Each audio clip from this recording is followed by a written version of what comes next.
Indiscutivelmente, a maior das contribuições do Espiritismo ao conhecimento da humanidade é a definição da mediunidade como percepção natural ou inerente ao ser humano.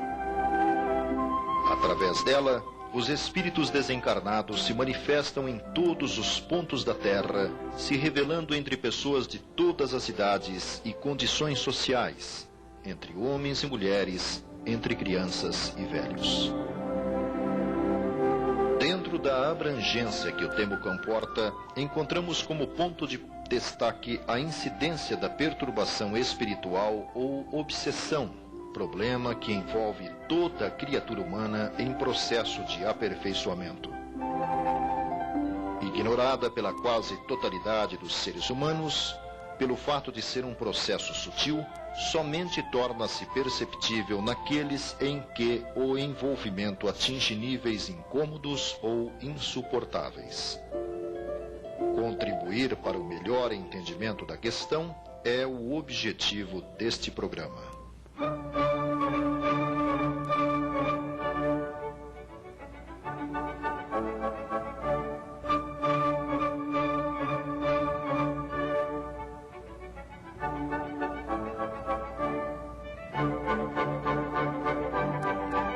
O Evangelho de Marcos, em seu capítulo 1, versículos 21 a 27, e capítulo 9, versículos 13 a 28 e 32 a 34, o de Mateus, capítulo 12, versículos 22 a 28, e de Lucas, capítulo 8, versículo 30, contém as mais antigas referências que se conhece de casos de perturbação espiritual.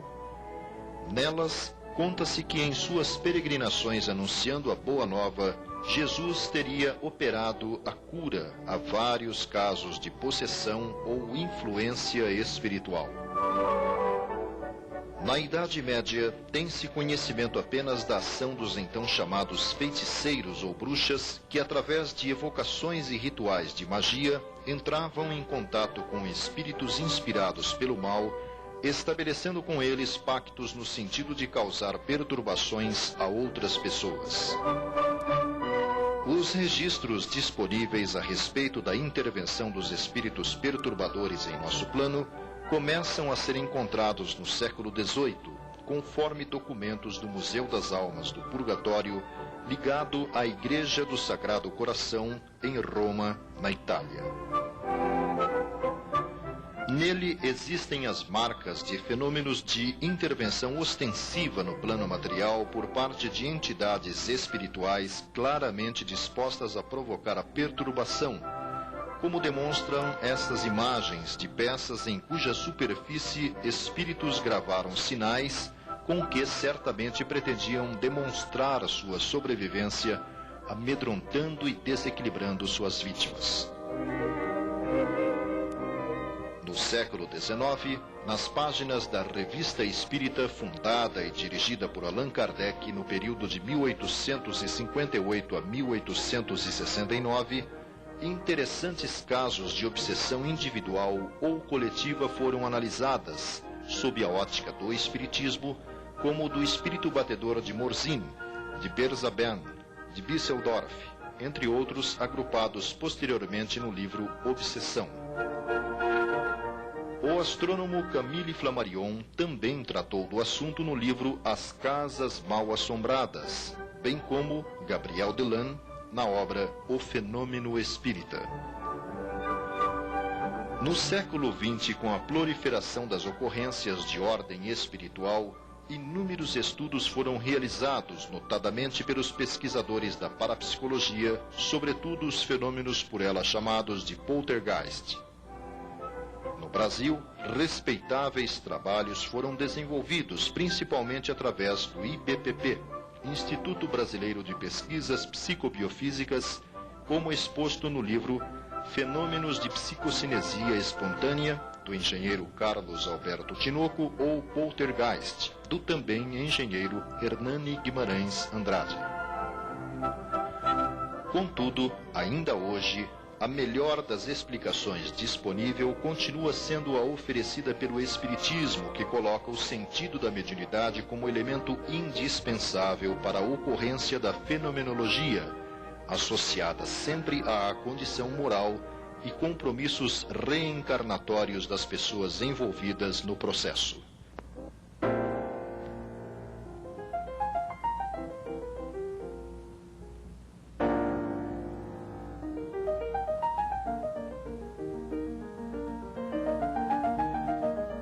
Allan Kardec define obsessão como a ação persistente que um espírito mau exerce sobre um indivíduo.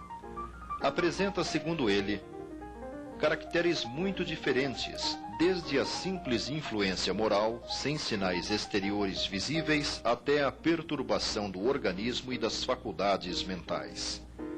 É problema de mente a mente ou de mentes para outra mente. E, consequentemente, uma questão de atitudes mutuamente assumidas. Exemplificando, o professor José Herculano Pires diz que a obsessão é a infestação da alma, semelhante à infecção do corpo carnal, produzida por vírus e bactérias. A ligação mental se estabelece de maneira imperceptível. Pessoas demasiadamente sensíveis, predispostas a serem sugestionadas, em qualquer campo, tornam-se presas fáceis de entidades que se lhe afinizam, acabando por levá-las à perturbação psíquica e mental. Manias, tiques, ojerizas, escrúpulos exagerados e ridículos, às vezes apenas levemente perceptíveis em criaturas humanas, são lentamente levadas ao máximo pela ação dos obsessores. Em O Livro dos Médiuns, Kardec classifica genericamente a obsessão em 3 tipos: simples, fascinação e subjugação. O grau de constrangimento e a natureza dos efeitos que a influência negativa dos espíritos desencarnados produz marcam a diferença entre os 3 níveis. Na obsessão simples, observam-se perturbações mentais e alterações de comportamento sem muita gravidade. A obsessão simples pode se instalar a partir daqueles comentários maliciosos que façamos a respeito de pessoas ou situações, na incontrolável vontade de ingerir os chamados inofensivos aperitivos, quando se exagera no consumo dos cigarros ou remédios, na vivência extravagante dos assuntos e ações ligadas ao sexo, na supervalorização dos fracassos e derrotas, no automatismo das explosões de irritação e cólera. Desse ponto para a concretização da simbiose entre o espírito obsessor e a criatura é um passo. Na fascinação, nota-se certo domínio do corpo, produzindo-lhe os chamados tiques nervosos e sujeitando-o a atitudes ridículas em público. É uma espécie de ilusão, produzida ora pela ação direta de um espírito estranho, ora por seus raciocínios capciosos. Esta ilusão produz um engano sobre questões fáceis, falseia o julgamento e leva o indivíduo a interpretar o mal pelo bem, tomando decisões frequentemente absurdas e comprometedoras que, por uma espécie de ilusão, julgará sensatas. Nesse campo, podemos enquadrar muitos casos de homicídios, crimes passionais, agressões físicas.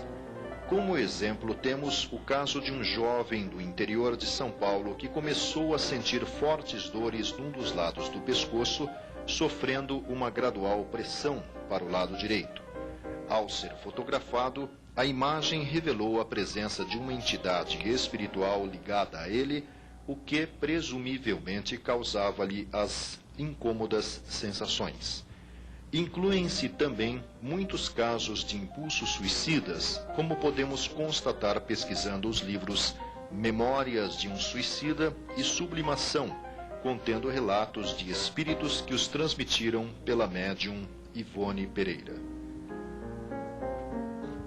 Na mesma situação, podemos enquadrar um cidadão do interior de Goiás, que ao ver esta foto com que pretendia registrar seu segundo casamento, confessou ter cometido ocultamente um homicídio contra a primeira esposa, presente horizontalmente na imagem, e uma filha, apesar de haver simulado ter sido abandonado por elas. Já na subjugação, instalou-se o domínio hipnótico do corpo e alma, através de um processo de fascinação que deforma a personalidade. Estreitou-se uma ligação moral que paralisa a vontade de quem a sofre, impelindo a pessoa às mais absurdas ações e, por vezes, às mais contrárias ao seu próprio interesse. Geralmente, é diagnosticada por médicos não espíritas como demência ou alienação mental.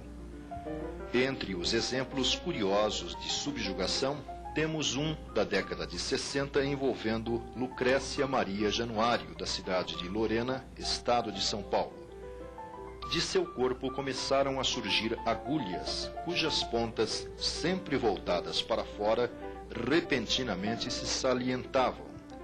Tal processo, comprovado por radiografias de seus braços e antebraços, somente foi sanado com a doutrinação do espírito que provocava, por vingança, tais efeitos físicos.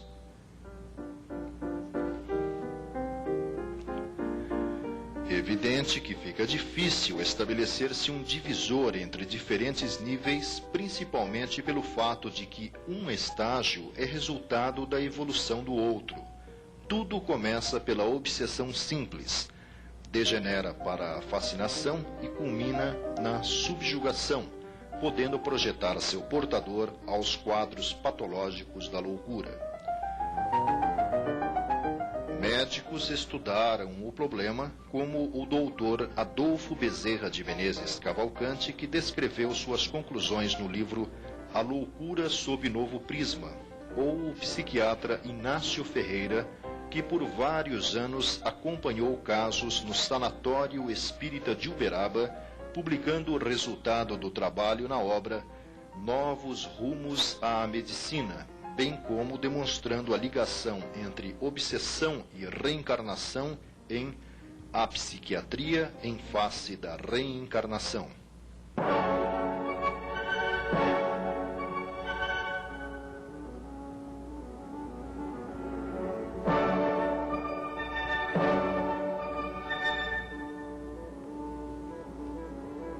A contribuição da mediunidade para o conhecimento e entendimento da obsessão pode ser vista sob 3 ângulos.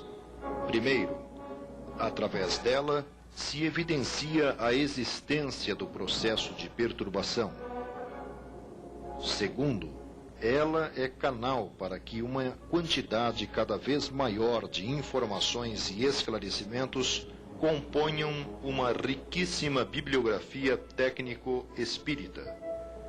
Objetivamente, pelo médium Francisco Cândido Xavier, surgiram os livros Libertação, Sexo e Destino, Nos Domínios da Mediunidade, todos organizados pelo espírito André Luiz, expondo processos sutis e complexos do envolvimento espiritual. A médium Ivone Pereira legou-nos importantes contribuições como Dramas da Obsessão e a série iniciada com Nas Voragens do Pecado, desdobrada em O Drama da Bretanha e O Cavaleiro de Lumières.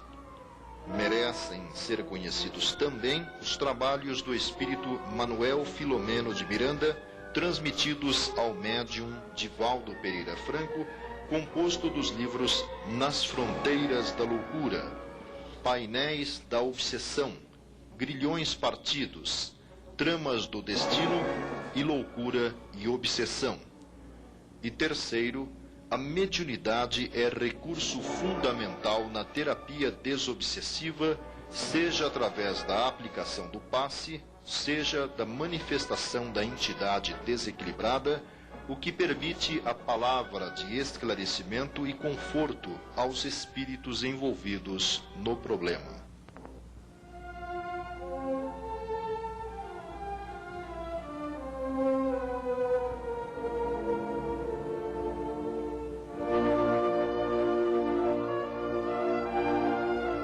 No estudo dos fenômenos de influenciação espiritual, não se pode desconsiderar as informações sobre a telepatia e a hipnose, presentes consciente ou inconscientemente, objetiva ou subjetivamente, na ação de entidades desencarnadas sobre encarnados ou vice-versa. Segundo Allan Kardec, assim como as doenças são resultado das imperfeições físicas que tornam o corpo acessível às influências perniciosas do exterior, a obsessão é sempre o resultado de uma imperfeição moral que dá acesso a um mau espírito.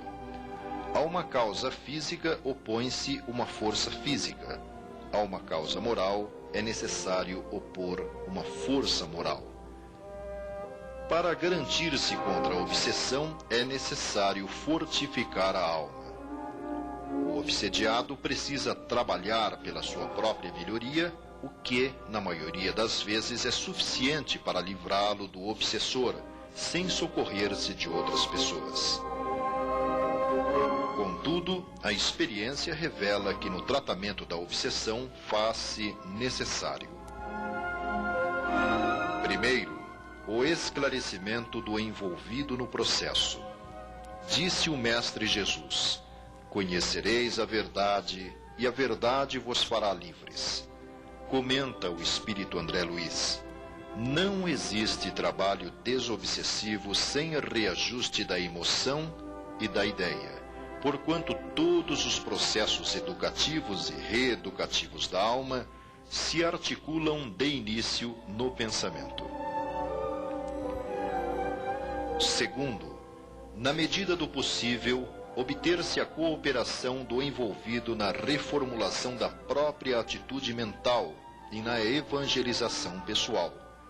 Lembra Emmanuel que, como no caso da receita formulada pelo médico, a lição do Evangelho consola e esclarece, encoraja e honra aqueles que a recebem, mas, se não for usada, não adianta.